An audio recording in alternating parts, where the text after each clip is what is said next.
Vous êtes des nuls. Quelle bande d'incapables. Mais qu'est-ce qui se passe? Mais qu'est-ce que vous faites là? Mais c'est pas possible. Bon, bien entendu, c'est pas ce qui se passe maintenant, mais c'est ce que perçoivent parfois les conseillers des centres de contact. C'était un petit extrait. Le livre m'en tombe. Ben justement, on va parler d'émotions, d'incivilité et de personnes qui sont comme moi énervées ou comme Chantal quand elle a des problèmes. Et ben justement, comment gérer ces fameuses émotions, ces incivilités. Et pour cela, j'ai le plaisir de recevoir deux experts. Donc Astrid, je te laisse te présenter. Bonjour Frédéric et merci pour l'invitation. Heureuse d'être parmi vous aujourd'hui pour évoquer ce sujet qui est ultra important dans nos métiers de la relation client. Alors, je suis donc Astrid Lelièvre, je suis issue du milieu de l'hôtellerie, près de 20 ans maintenant dans les métiers de la relation client au sein d'hôtellerie économique d'abord, du tourisme pour le groupe Pierre et Vacances, et puis dans le luxe pour le groupe Barrière en tant que directrice qualité et expérience client, toujours au service du client. Et puis en 2021, comme beaucoup, je me suis posé la question du sens de mon métier et j'ai rejoint le groupe Clariane en tant que directrice expérience et relations clients pour les activités France. Alors, est-ce que tu peux nous dire qu'est-ce que le groupe Clariane ?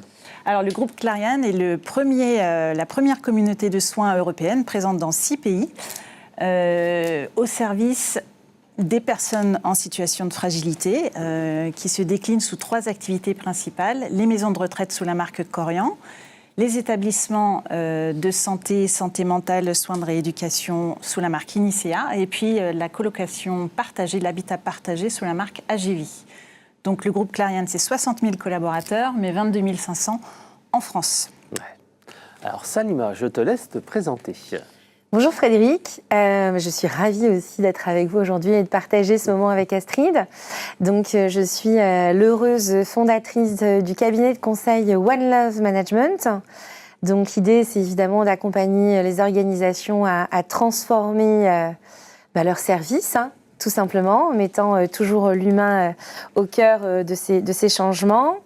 J'accompagne sur le management de la relation client et je suis très orientée sur l'expérience collaborateur, car je pense véritablement que les conseillers sont notre plus grand atout. Et chez One Love Management, il y a une méthode qui consiste à écouter avec le cœur, conseiller avec intuition et agir avec passion. Ouais. Et c'est vrai que le logo est très sympa, puisqu'en fait, on voit bien cet aspect cœur, cet aspect écoute et cet aspect main tendue, qui est vraiment vraiment un symbole de la relation client, je trouve. Oui, le logo de One Love Management, en fait, représente un peu cette symétrie des attentions que l'on connaît via l'Académie du service. Et en fait, vous avez le client et le collaborateur qui sont représentés par ce cœur. Alors justement, on parle de cœur, mais c'est du cœur positif là, mais parfois, il y a des incivilités. Alors pourquoi elles arrivent? Pourquoi sont en augmentation depuis quelques temps? D'où ça vient selon toi? Alors, les incivilités, c'est dû à plusieurs choses. D'où elles viennent? Alors, en tout cas, aujourd'hui, elles sont de plus en plus importantes. Il faut avoir en tête qu'on est quand même dans une situation de vie qui est de plus en plus compliquée. L'actualité ne nous aide pas. Et puis, on a beaucoup d'émotions. Et les incivilités, c'est souvent la rencontre de plusieurs choses. La première chose, c'est l'exigence. Voilà, nos clients sont de plus en plus exigeants, que ce soit en termes de qualité de service, qualité des produits. Et évidemment, lorsque ça rencontre l'agressivité, eh bien, ça se transforme en incivilité. Ouais, et tu parles d'émotions qui débordent. Oui. Oui, les émotions débordent. Évidemment, on est constitué de beaucoup de choses, on vit évidemment tous ensemble. Et oui, ces émotions, elles débordent. Il y a parfois évidemment du stress. Il y a aussi des angoisses, des inquiétudes, une projection vers l'avenir qui n'est pas forcément évidente. Et ça se retrouve évidemment dans notre quotidien, y compris dans notre relation aux marques. Ouais, c'est vrai que des populations fragilisées le sont encore plus. Donc forcément, ça devient un stress du quotidien qui se ramène dans la relation client. Alors moi, ce que j'ai voulu vous rajouter là maintenant, c'est quelques slides qu'on a mis en place avec Soliazar, Groupe France Mutuelle et Groupama lors d'une intervention au IN, où on a justement aussi parlé d'incivilité. Et on a essayé de déterminer quelles sont les racines. Tu l'as dit précédemment, c'est aussi une question générationnelle. On veut tout de suite. l'immédiateté des canaux digitaux. On veut une réponse immédiatement, j'appelle au téléphone, je ne veux pas patienter longtemps. On voit aussi qu'il y a moins de retenue sur le vocabulaire. Et tout ce qui est menace, je ne suis pas content, je vais contacter Julien Courbet, je vais contacter le responsable de la relation client de l'entreprise, j'ai essayé d'appeler, de solliciter le directeur général de l'entreprise. Donc voilà, on voit bien que les gens ont beaucoup moins de retenue qu'auparavant, post-Covid, on voit bien. Et l'autre point, c'est, tu l'as dit, l'incivilité, c'est les émotions qui débordent. Et c'est vrai que l'émotion, cette incivilité, vient souvent d'un problème en fait, de frustration. Je ne peux rien faire parce qu'on ne me donne pas les moyens, je ne peux pas répondre, je me retrouve contre un bot, j'ai un sentiment d'injustice. Je mériterais pourtant d'avoir quelque chose et pourtant je suis un client fidèle et vous ne me faites pas ça. Donc là, on peut être lié directement au service ou en dehors de cela. Ça peut être une injustice que je vis dans la vie et moi je veux avoir quelqu'un en face de moi puis je n'ai pas la réponse, hop, je m'énerve parce qu'il y a quelqu'un qui viendra comme ça prendre un peu ma part de colère. Donc justement, cette frustration se transforme en colère, une forte émotion, et ensuite, ça peut aller jusqu'à l'agression physique ou verbale, on en parlera tout à l'heure, donc ça peut monter très très très loin. Alors justement, pour arriver là-dessus, vous, chez Korian et Clariane, les émotions, c'est dans le quotidien ? Exactement. Dans notre secteur, finalement, l'humain et l'émotionnel sont au cœur de toutes les interactions. Oui. Et donc forcément, ça monte crescendo. Alors ça s'explique de par notre société aujourd'hui dans laquelle nous vivons, où vraiment tout est spécialement tendu. et également dans notre secteur en particulier. Donc déjà, on a un niveau émotionnel très chargé côté client, oui.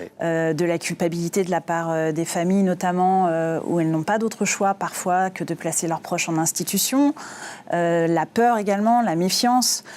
C'est autant d'émotions qui sont partagées à la fois par l'ensemble des clients. Quand je parle client, je parle famille, proches, résidents et patients, mais également équipe professionnelle.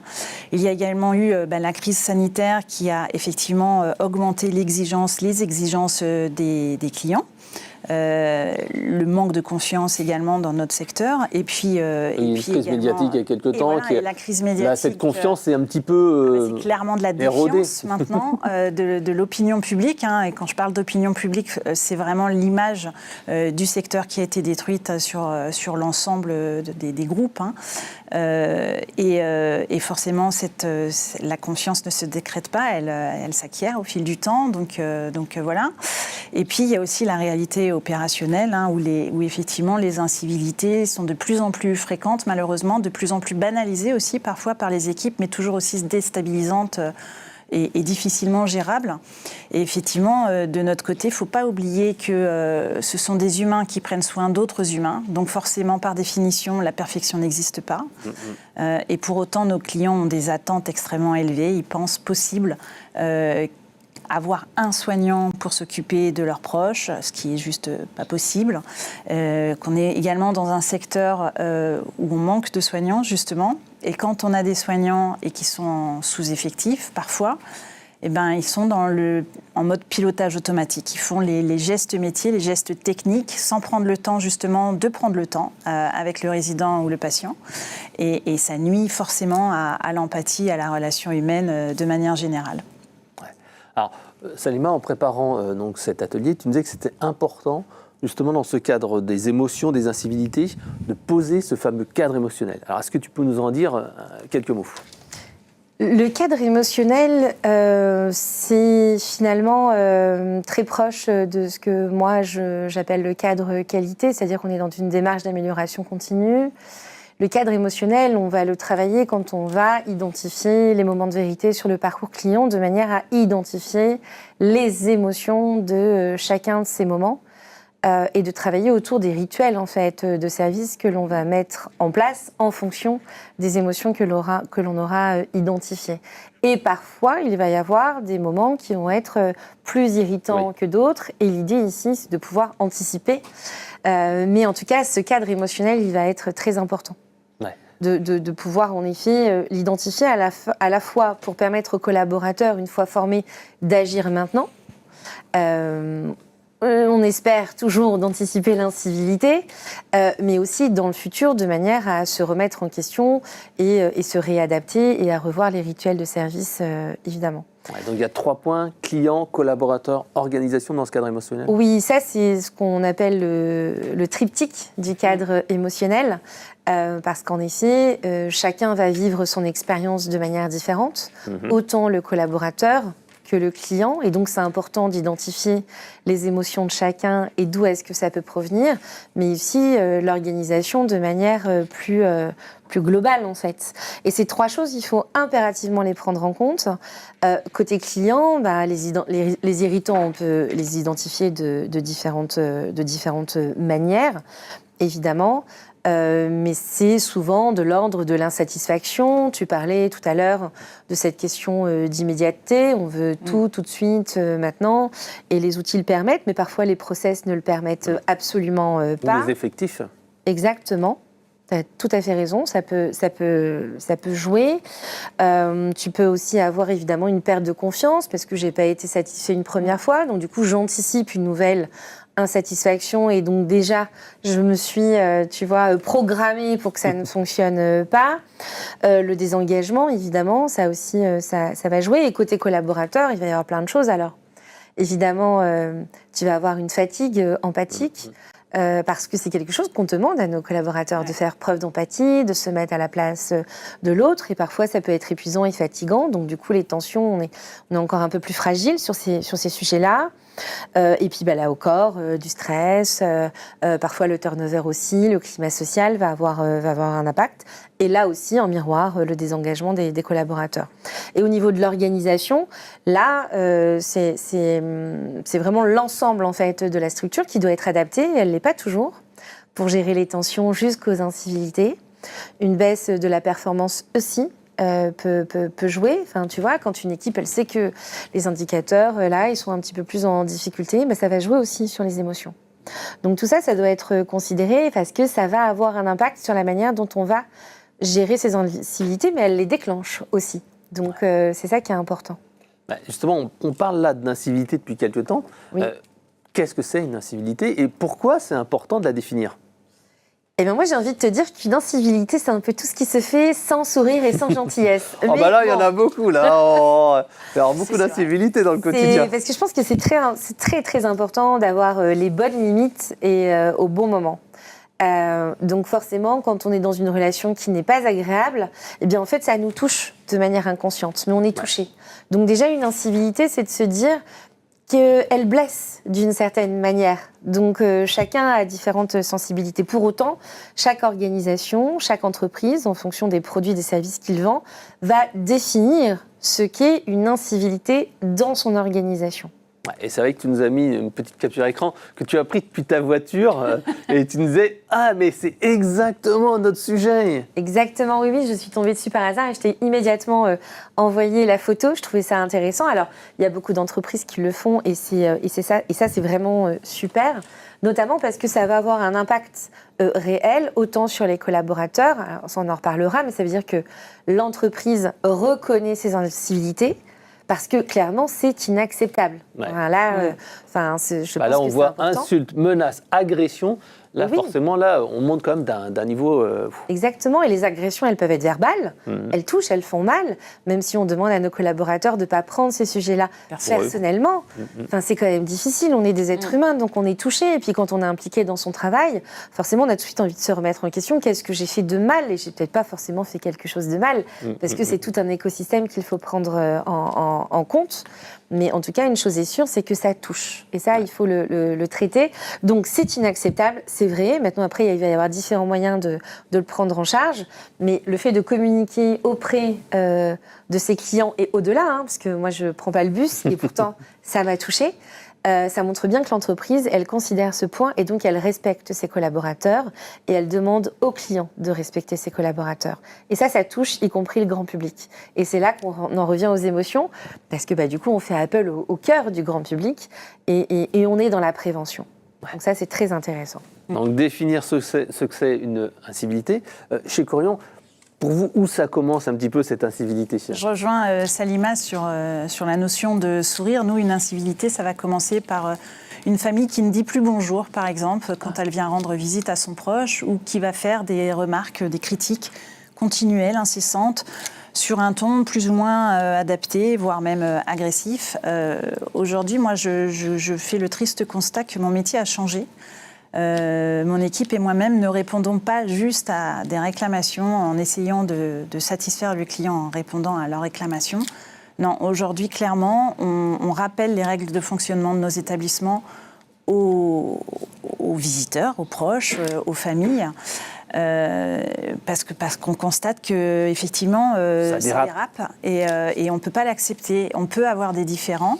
Je ne dis pas que les insatisfactions ou les réclamations ne sont pas justifiées, mais on peut être respectueux. Il y a une manière de faire. Il y a une manière de faire, il y a une manière de dire les choses, et on ne peut pas tout accepter. Aujourd'hui, le client, il n'est plus tout puissant, et il faut bien aussi le faire comprendre aussi à nos équipes. Elles doivent se faire respecter et on doit les aider à se faire respecter. On ne peut pas accepter que nos équipes soient maltraitées. J'ai un exemple très concret qui date d'il y a quelques semaines, justement, où le fils d'une résidente est venu sur l'établissement, connu des services de l'ordre, des services de police, pour ses problèmes de comportement. Et il est venu très en colère. Il était déjà venu sur l'établissement. On avait déjà dû mettre des vigiles en place pour le canaliser. Mais il en est venu aux mains auprès du directeur et des soignants qui a débouché sur des jours d'ITT, tout simplement parce qu'il a vu sa mère somnolente dans un fauteuil. Voilà, ce qui arrive beaucoup dans un certain âge, on est un peu fatigué.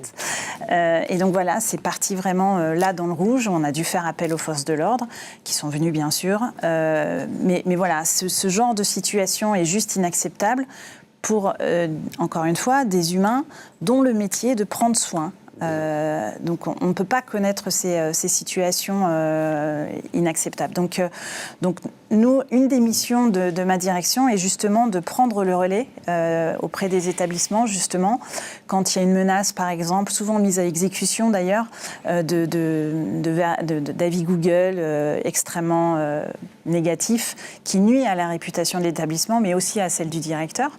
Donc nous, notre mission, c'est de prendre ce recul que le directeur d'établissement n'arrive plus à prendre pour répondre à ces avis, non pas d'une manière générique, mais plutôt personnalisée avec les bons mots. Parce que le choix des mots est très important et on ne se dédouane surtout pas. Donc il faut bien répondre aux avis Google parce qu'aujourd'hui, c'est ce qui compte, ça va être la réponse du professionnel et éviter les réponses génériques, mais choisir les mots justes. Ouais, essayer de comprendre cette émotion. Et comme je dis, le client n'est certes plus roi, mais il ne doit pas être un tyran. Exactement.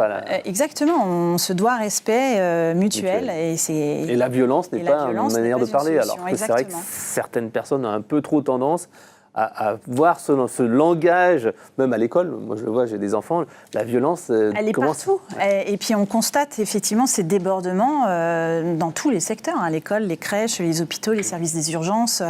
Voilà. Donc, aujourd'hui, en ce qui nous concerne, on est dans un secteur où on manque de soignants. Il faut qu'on prenne soin d'eux, quoi. Il est hors de question qu'on ne puisse pas mettre de solutions en place, justement, pour prévenir ces incivilités. Alors, on arrive justement à la partie importante. Comment on va essayer de gérer ces incivilités, comment on va protéger ces équipes. Et moi, ce que j'ai bien aimé, c'est que en fait, tu as listé 5 piliers qui permettent justement d'aller aider les équipes et faire en sorte qu'on puisse gérer ces incivilités qui arrivent de plus en plus, les 5 leviers opérationnels. Oui, on va en parler tout de suite, mais avant ça, en réfléchissant hier soir à notre échange, je repensais à une femme que j'ai rencontrée à Casablanca, qui s'appelle Rizlaine Boulabar. Elle est psychologue, clinicienne et chercheuse. Et en fait, lors de la conférence à laquelle j'ai assisté, je me suis dit que ça pouvait être intéressant de vous en parler, c'est qu'elle pense en effet que la qualité de la relation, dans la relation client, elle se joue aussi beaucoup dans des zones inconscientes. Et c'est là que je trouve que c'était intéressant d'en reparler aujourd'hui, notamment au regard des émotions qu'on évoque. Et donc, elle met en évidence tous nos biais cognitifs. Alors, moi, je ne suis pas experte, évidemment, donc je ne parlerai pas en son nom, mais c'était simplement pour ajouter que les émotions et la physiologie vont aussi beaucoup rentrer en fait en ligne de compte dans la manière dont le client et ou le collaborateur va en effet interagir avec l'autre Et ça peut évidemment, ce que tu évoques là, et notamment chez les enfants, déclencher ces incivilités. Et donc, oui, l'entreprise, elle a des obligations, c'est ce que tu venais d'évoquer à l'instant, et donc elle doit préserver ses collaborateurs. De toute façon, c'est un devoir de l'entreprise, légale, c'est une obligation légale. Et donc, quand une entreprise comme la RATP affiche haut et fort cette conviction profonde qu'il faut respecter ses collaborateurs, ça renforce, la puissance du collectif. Et donc, du coup, le collaborateur est beaucoup plus en confiance, ils se sont aussi protégés et il sait qu'il sera entendu. Et donc, ce que Rislaine, elle dit aussi, et là, ça rejoint évidemment ce que moi, je dis beaucoup quand je prends la parole pour One Love Management, c'est que c'est important aujourd'hui de replacer cette psychologie de cœur dans nos organisations, et notamment pour mieux performer, en tout cas sur la partie relation client. Et donc, du coup, pour en revenir à nos 5 leviers opérationnels, donc former, sensibiliser, structurer la régulation, protéger les collaborateurs, soutenir et recharger, parce que c'est ça important, et gérer les excès et reconnaître les incivilités, il y a plusieurs choses. Évidemment, former et sensibiliser, ça c'est extrêmement important. Et vous en avez parlé d'ailleurs lors de votre webinaire avec la marque et puis Guillaume Antonietti. Exactement. Sur l'importance de la culture client et la formation des collaborateurs, le fait de les outiller. Donc les outils ils sont importants pour anticiper. C'est-à-dire qu'on se base aussi sur l'expérience que l'on a des derniers mois, voire des dernières années, pour désamorcer et comprendre. Ça va être très important. Évidemment, il faut aussi connaître les droits, les obligations, tout le cadre justement émotionnel et ce fameux triptyque dont on a parlé tout à l'heure qui va être à identifier dans l'organisation et si possible en collectif. Plus on travaille avec les équipes et plus on est efficace. Donc ça, c'est important. Écouter avec le cœur, mais ça je ne le dirai jamais assez, même dans ce type de situation. Évidemment, c'est important. Accepter qu'il y a des émotions. De part et d'autre. De ses propres émotions. Exactement. Et l'émotion de l'autre, essayer de se protéger. C'est vrai que je discutais avec la responsable relations clients de la MNH, Nantes Métropole Habitat, et qu'elle disait, selon sa culture, on peut avoir une vision différente. Et elle me disait, ils ont formé les personnes à la diversité parce que la manière de s'exprimer soi et la manière de s'exprimer avec une autre personne, c'est pas la même chose. Il y a un ton, il y a un débit, et finalement, il ne faut pas le prendre sur soi. Non. Et c'est hyper important dans ces cas-là d'écouter son intuition parce qu'elle, elle ne se trompe pas. Et en effet, la culture ou nos cultures et cette richesse dans la diversité, elle est hyper importante. Et parfois, il faut peut-être laisser le mental aussi de côté et juste écouter cette petite voix intérieure parce qu'on reste des êtres humains dans tous les cas et on arrive à se connecter. Et la preuve, quand on voyage, on le voit bien, même si on ne parle pas forcément la langue de l'autre, on arrive quand même à retrouver son chemin. Ensuite, sur structurer la régulation, l'idée c'est quand même d'éviter l'improvisation et d'avoir quand même une organisation qui est préparée aux incivilités. Ça c'est la base, de manière aussi à aider à la prise de décision, à harmoniser en fait la prise en charge dans ces cas-là, et puis d'avoir des process structurés de manière aussi à pouvoir escalader de façon à ce que le collaborateur puisse faire appel à un manager ou à une autre personne, jusqu'à un service de médiation, voire à un service juridique, le cas échéant. Et ce qui va être intéressant aussi, c'est d'avoir des personnes sur lesquelles on va pouvoir se reposer, comme des ambassadeurs dans l'organisation, qui, eux, auront peut-être reçu encore un autre type de formation, justement, pour prendre à ce moment-là en charge un collaborateur qui aura peut-être été agressé ou qui aura subi une incivilité. Mais après, il faut mesurer aussi le niveau de l'incivilité. Le tableau de bord qui est important aussi à suivre, si on est sur une hausse, si on est une baisse, est-ce qu'il y a eu quelque chose qui arrive par établissement, au global, etc., etc. Oui, ça se pilote un peu comme tout. Ça se mesure, ça se pilote, ça se réajuste. Et c'est important en effet de tracer ces incivilités. C'est très important. Il faut communiquer aussi auprès des équipes. On va mettre en place des actions correctives. Il faut aussi les communiquer aux équipes et jusqu'aux clients. Pourquoi pas, tu vois, on peut tout à fait rajouter à côté d'une affiche sur les incivilités ce qui a été mis en œuvre jusqu'à aujourd'hui pour le faire. Bon, et quand on doit faire appel à la justice, en tout cas parce qu'on doit porter plainte pour des dégradations par exemple physiques, matérielles, peut-être qu'il faut aussi communiquer dessus et ça rassure aussi les équipes. Ouais, exactement. C'est ce que disait Groupama. Lorsqu'ils font en fait qu'il y a eu des émeutes et que les agences ont été touchées, quand ils ont réparé l'agence, ils doivent en fait, ils portent plainte et ils mettent une copie aux collaborateurs pour montrer qu'ils sont solidaires des collaborateurs. Ça, c'est hyper important. Vraiment, ça renforce la confiance du collaborateur et le fait même d'avoir ce cadre. Permet aux collaborateurs de mieux gérer, en fait, tout simplement parce qu'ils se sentent soutenus. Exactement. Là, tu vois, pour le coup, on parle même plus de formation, on parle juste de soutien. Donc, comme quoi, ça a un vrai impact sur soi et la gestion de ses propres émotions. Alors justement, si on revient sur la partie formation et sensibilisation, de manière concrète, vous avez mis en place des choses donc, dans le groupe Clariane pour mieux gérer ses émotions. Par exemple, la fiche réflexe que vous avez mis en place chez vous. Tout à fait, parce que souvent, une relation qui commence à se tendre, ça part souvent d'une mauvaise communication. Donc, on anticipe, comme le disait Salima, pour prévenir justement une situation un peu conflictuelle, en donnant les meilleures pratiques, les bonnes pratiques aux collaborateurs pour mieux communiquer de façon fluide et transparente avec les clients, pour justement prévenir les situations un peu compliquées.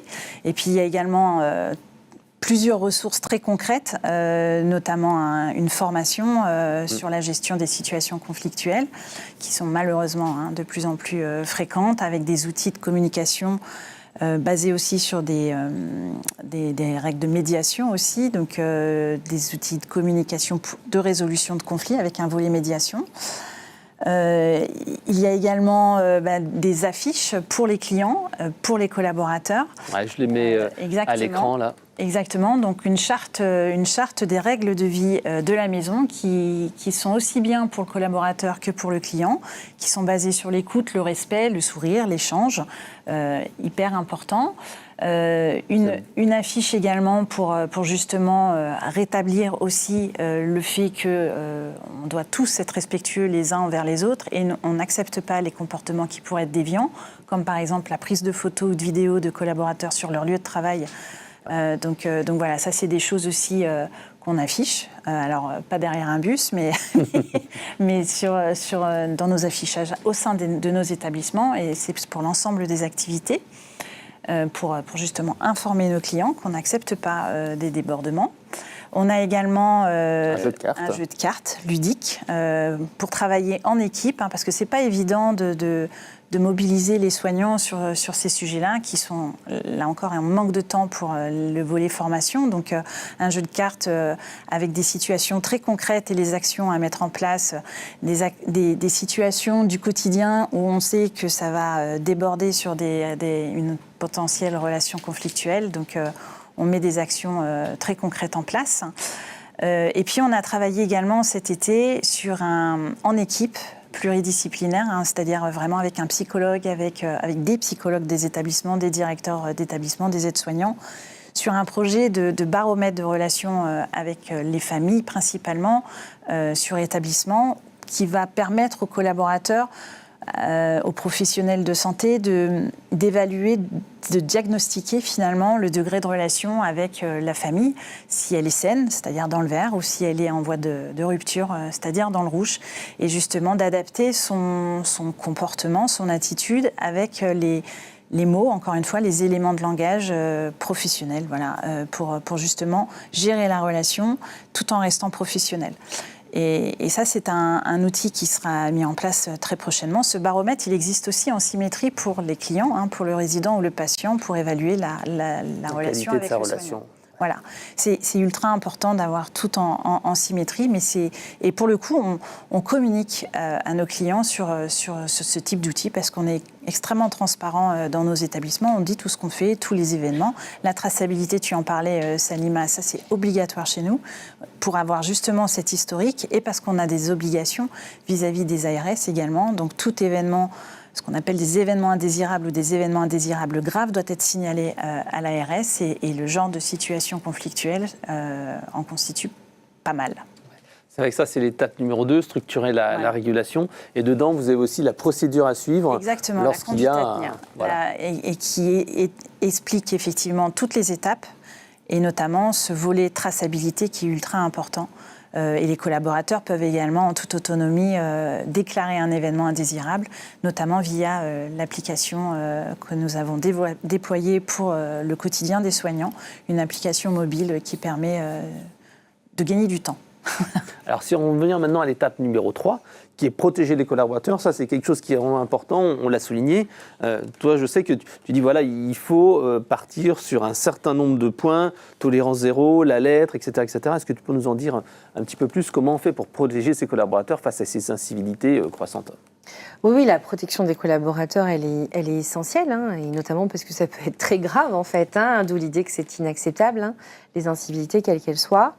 C'est important d'avoir un protocole de manière à pouvoir les gérer, c'est ce qu'on disait tout à l'heure avec un système d'escalade. Et ensuite, ce qui peut être intéressant, c'est d'avoir un bouton d'urgence, le fait de pouvoir, un bouton d'urgence en fonction de l'activité, de pouvoir avoir un numéro de téléphone ou de pouvoir transférer. En tout cas, voilà, il faut qu'il y ait en effet un système d'urgence pour que ce soit pris en charge de manière rapide et très rapide, enfin de manière rapide, pardon. Et puis ensuite, alors, tu parlais tout à l'heure du fait de recadrer d'une certaine manière ce client, d'avoir un dispositif officiel avec un service qui va envoyer un courrier très clairement à ce client pour lui signifier que son comportement n'est pas acceptable et qu'on se réserve le droit de mener des poursuites et d'en informer éventuellement le collaborateur.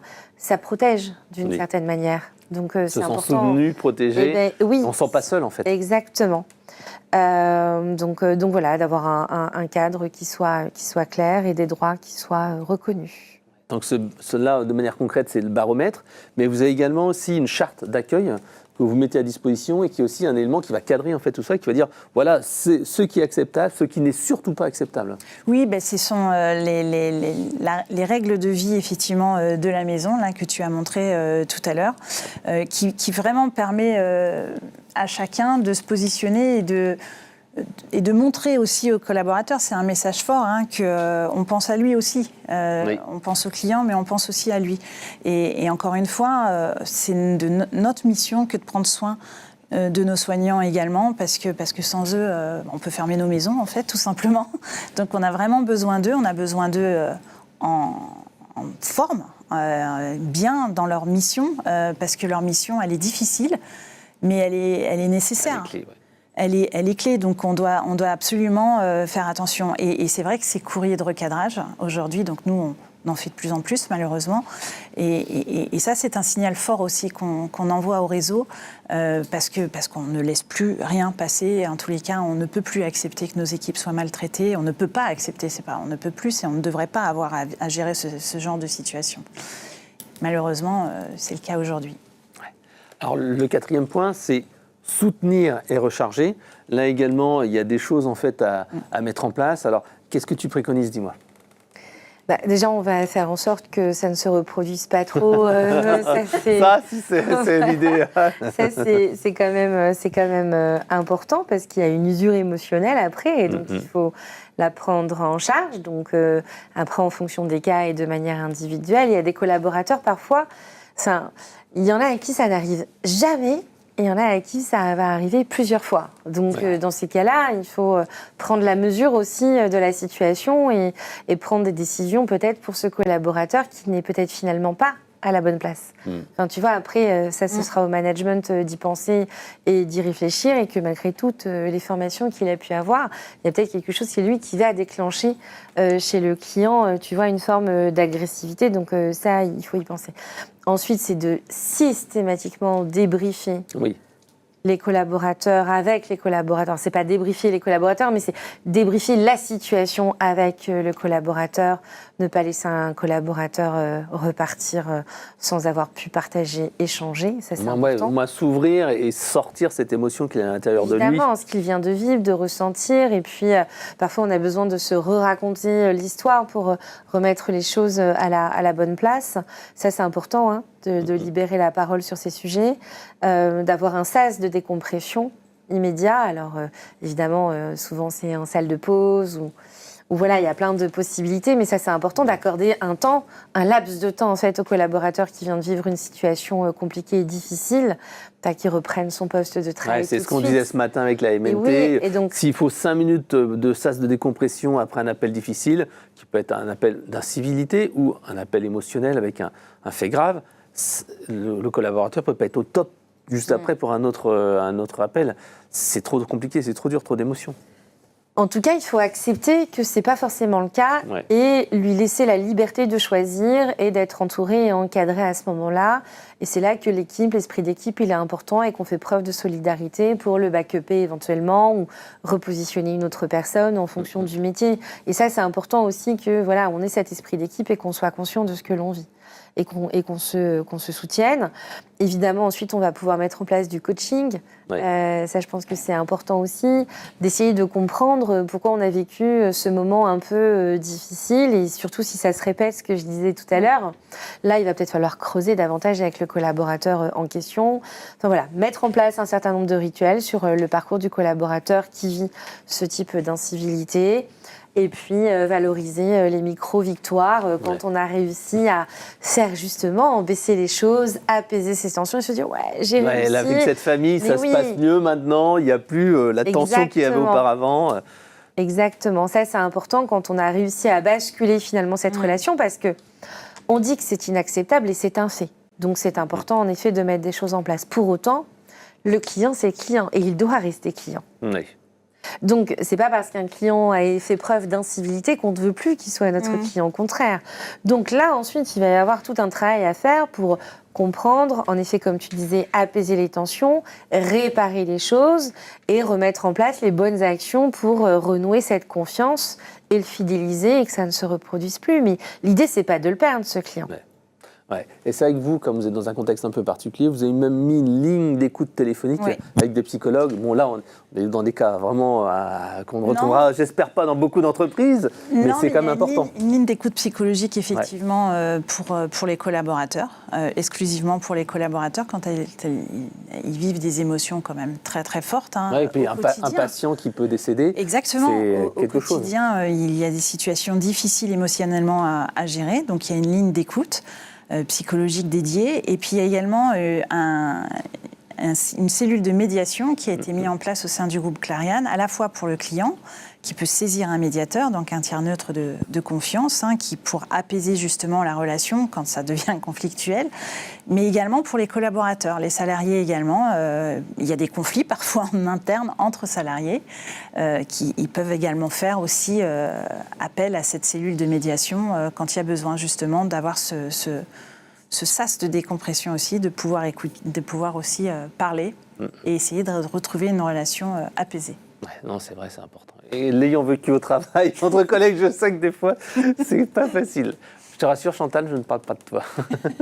Mais c'est vrai que ça aussi, on l'a vu avec Soliazar, Groupama et Groupe France Mutuelle. Cette partie aider les équipes à gérer les moments difficiles, c'est vraiment important. Par exemple, chez Groupama, il y a la formation des relais RSP, qui vont aider là à gérer ses émotions. Et chez Soliazar, ils appellent ça les managers bien-être. Quand on a une incivilité, on se tourne vers son manager qui est là pour écouter, comme tu le disais. Et je trouve que c'est vraiment bien d'avoir comme ça ces personnes-là qui sont là pour vous écouter. Et Soliazar et Groupe France Mutuelle ont aussi travaillé sur la partie sophrologie, comment on peut travailler sur son corps, sur la respiration, comment on peut travailler sur la saturation de ses sens pour essayer de faire redescendre la pression et faire en sorte que on puisse repartir après sur un autre point. Donc je trouve que ça c'est vraiment intéressant et je trouve que ce que font ces trois entreprises sont vraiment intéressantes. Alors on arrive à la 5e partie, le 5e levier opérationnel, gérer les excès et reconnaître les incivilités. On a parlé tout à l'heure que c'était important de nommer une incivilité, mais donc il faut bien faire cette définition-là. Hein.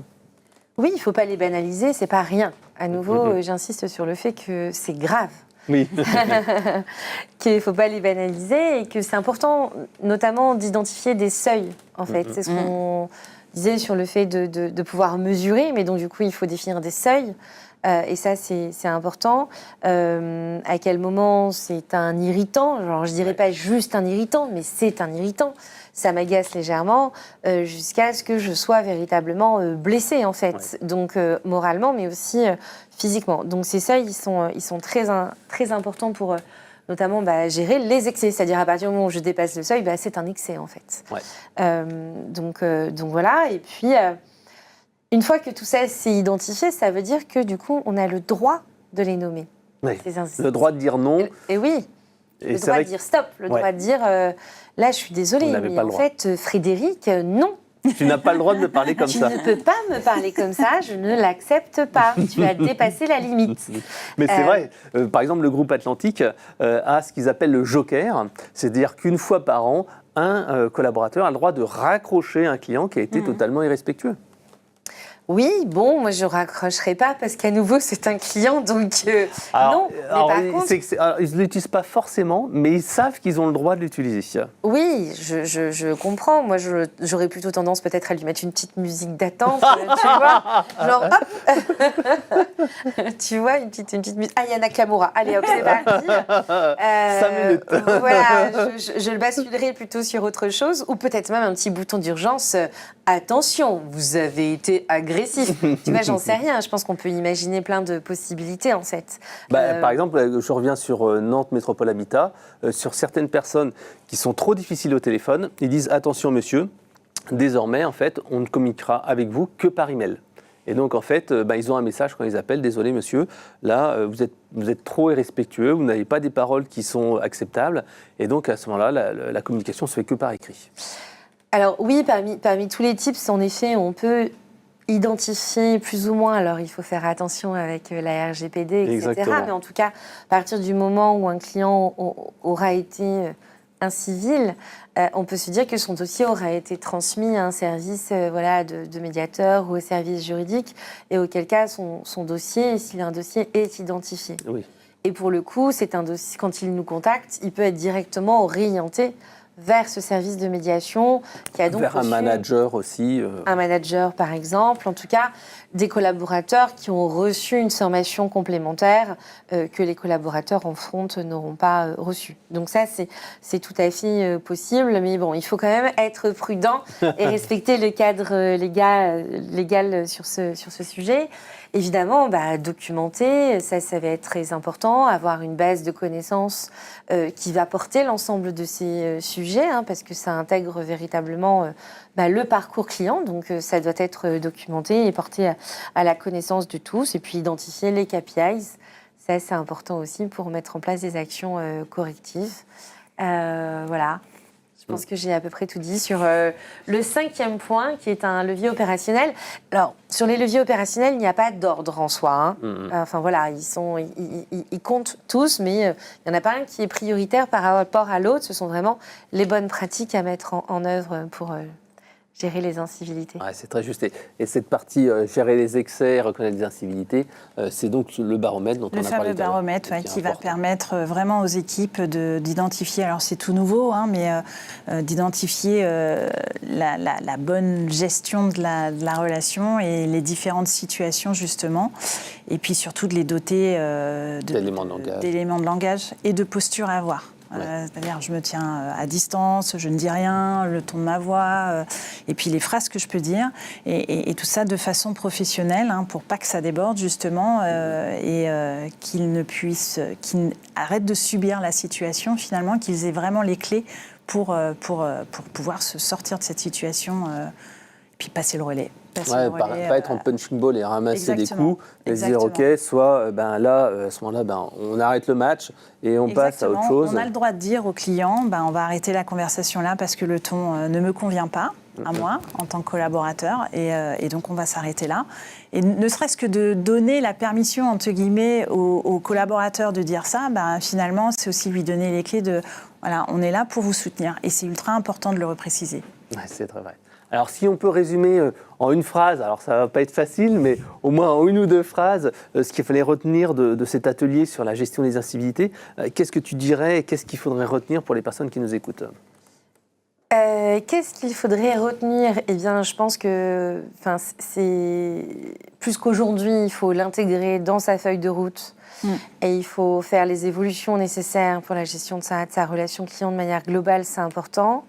Je dirais même que c'est stratégique. Ouais, c'est vrai que le climat économique ne va sans doute pas s'améliorer de manière importante dans les semaines à venir. Et géopolitique. Donc, il faut s'attendre à plus de tensions dans la relation client au sens large, quel que soit le secteur d'activité. Exactement, et que cette partie humaine devienne une obsession pour chacun d'entre nous aussi, parce que ça va compter de plus en plus. Toi, Astrid, si tu avais un petit mot à... Tout pareil que Salima. Vraiment, la priorité, c'est focus collaborateurs qui sont nos premiers clients finalement. Et puis de les former, les outiller, prioriser pour qu'ils puissent réagir sans subir. Ça, c'est ultra important. Et pour préserver justement une qualité de relation humaine équivalente des deux côtés, côté client et côté collaborateur. On ne peut pas, encore une fois, travailler l'expérience client sans travailler l'expérience collaborateur.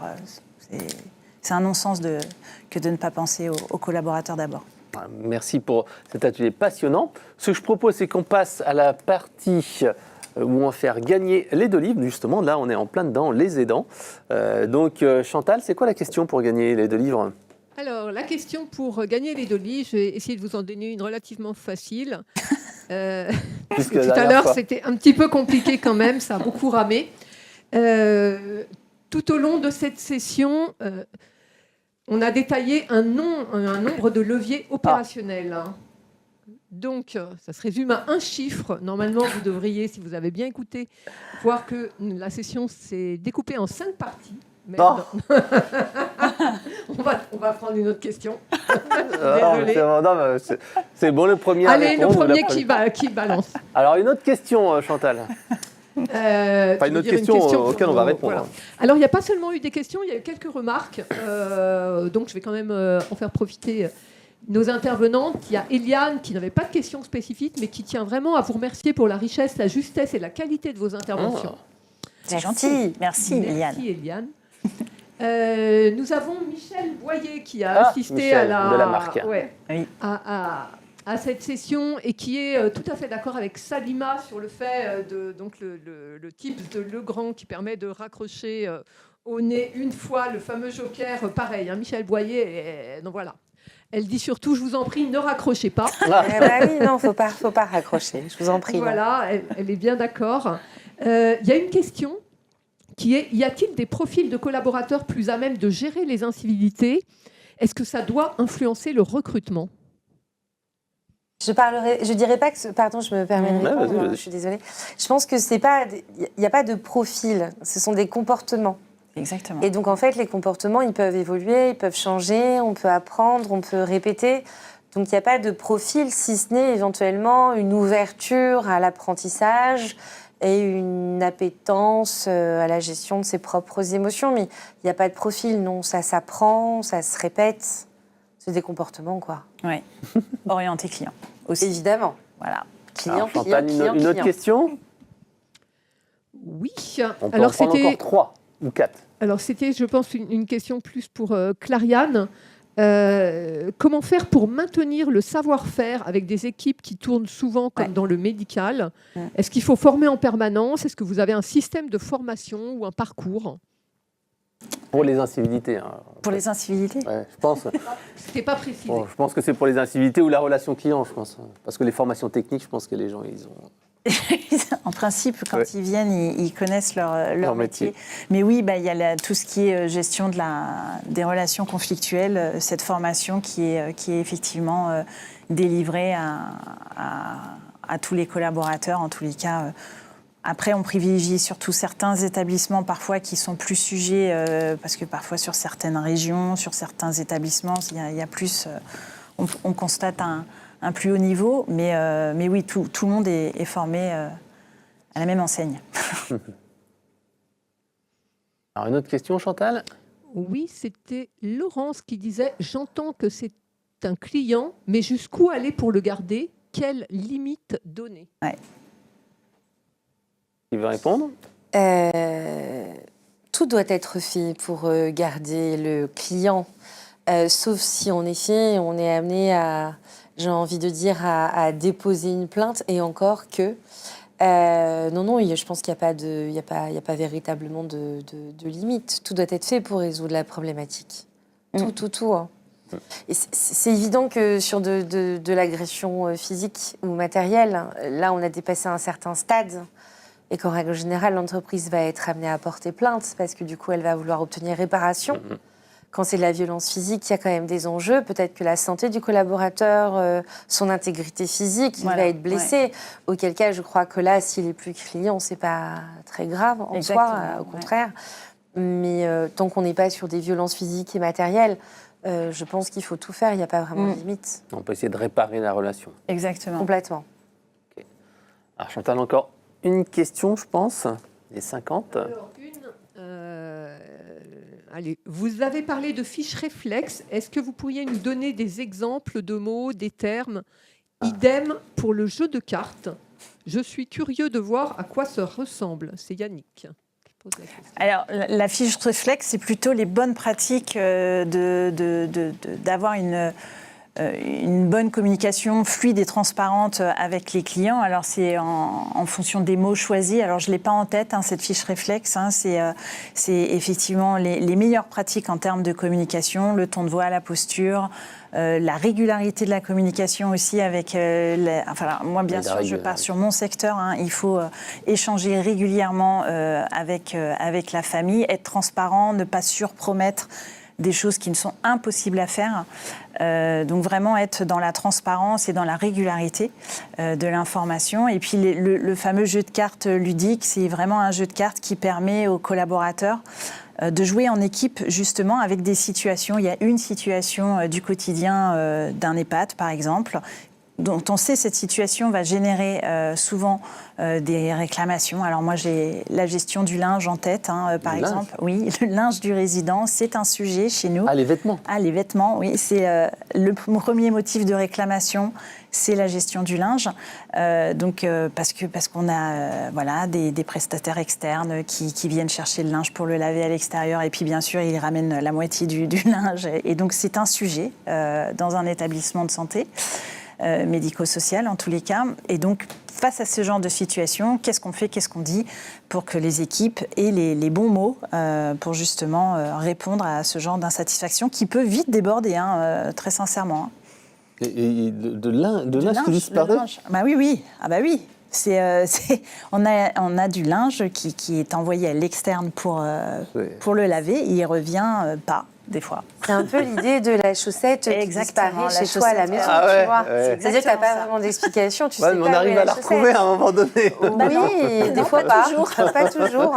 Pas toujours. Ok. Alors, à moins que tu aies une dernière question, on pourra clôturer cette session, Chantal? J'en avais. J'ai Oriane, donne une dernière, allez. Oriane qui demandait « Avez-vous mis en place des enquêtes de satisfaction en dehors du baromètre ?» C'est vrai que vous utilisez Eloquent pour le centre de contact. Oui, bien sûr. On a un dispositif de mesure de satisfaction, même qui est assez complet, puisqu'on a donc en continu les courts séjours et les séjours permanents dans nos établissements, et puis également des enquêtes de satisfaction des nouveaux résidents et de leurs proches, qui va permettre justement d'ajuster l'accompagnement en cas d'insatisfaction, y compris pour les patients en clinique, où il y a un questionnaire en cours de séjour et à la sortie. Donc il y a vraiment un dispositif 360 pour mesurer l'expérience client de manière générale. Ouais, c'est vrai que c'est important de mesurer à différents points, à différents moments. Exactement. Ouais. Ok, et merci. la gagnante de nos deux livres, c'est encore une gagnante. Il s'agit de Ludivine Grenot bravo Ludivine, je vous ai quand même bien aidé, quoi. Hein, mais bon. Félicitations. Merci donc à toutes les deux et rendez-vous dans quelques minutes pour le dernier épisode du CX Summit 2025. On va Il y aura parler... encore 2 livres à gagner, les 2 derniers, donc soyez présents. Et là, on va voir 7 usages concrets de l'IA pour améliorer la relation client avec Mohamed de Adéco Médical qui est aussi client éloquent sur la partie centre de contact. Alors à tout de suite.